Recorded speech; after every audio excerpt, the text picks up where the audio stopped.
Aindrila school থেকে বাড়ি ফিরেই কান্নায় ভেঙে পড়ল। মুখে এক রাশ অজানা আতঙ্ক, অনর্গল কেঁদেই চলেছে।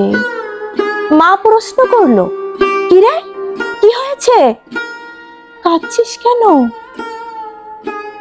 ঐন্দ্রিলা ভয়ার্ত মুখে বলল, মা, আমার শরীর খুব খারাপ লাগছে।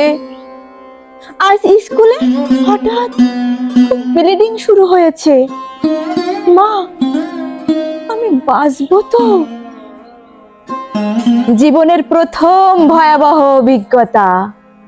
মা বললেন, ভয় পেও না, সব মেয়েদেরই এটা হয়, একে শরীর খারাপ বলে, কদিন পরেই ঠিক হয়ে যাবে।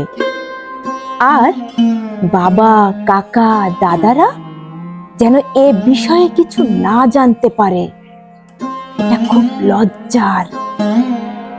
একবিংশ শতকেও হয়তো ঘরে ঘরে এই কথাগুলোই মায়েরা তাদের মেয়েদের বলেন।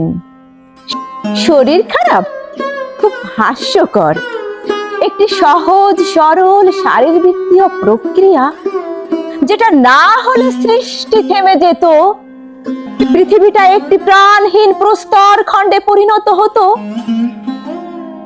লজ্জা, গোপনীয়তা, সংকোচ, কিন্তু কেন? এই লজ্জা কার? মেয়েটির না আমাদের সমাজের?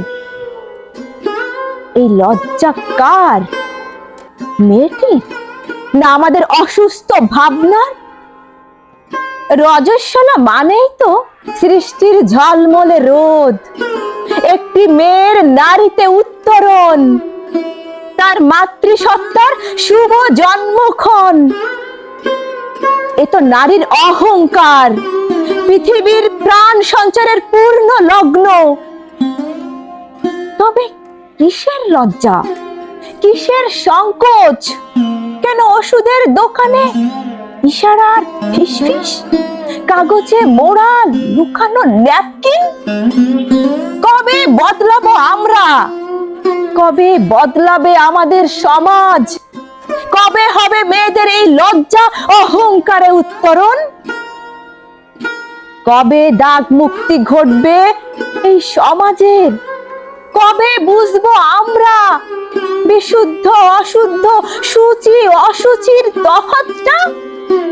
কবে ঐন্দ্রিলারা স্কুল থেকে দৌড়ে এসে হাসি মুখে মাকে জড়িয়ে ধরবে, আর মা তাকে একগাল হেসে বলবে, মা, আজ তোর অহংকারের দিন, আজ সেই পূর্ণ লগ্ন, মেয়ে থেকে তোর নারীতে রূপান্তর।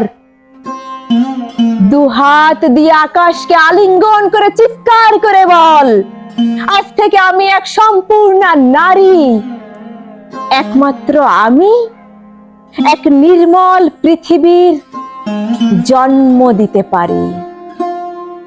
শুনছিলেন কৌশিক দাসের হ্যাঁ আমি পারি, আমি নারী। ধন্যবাদ।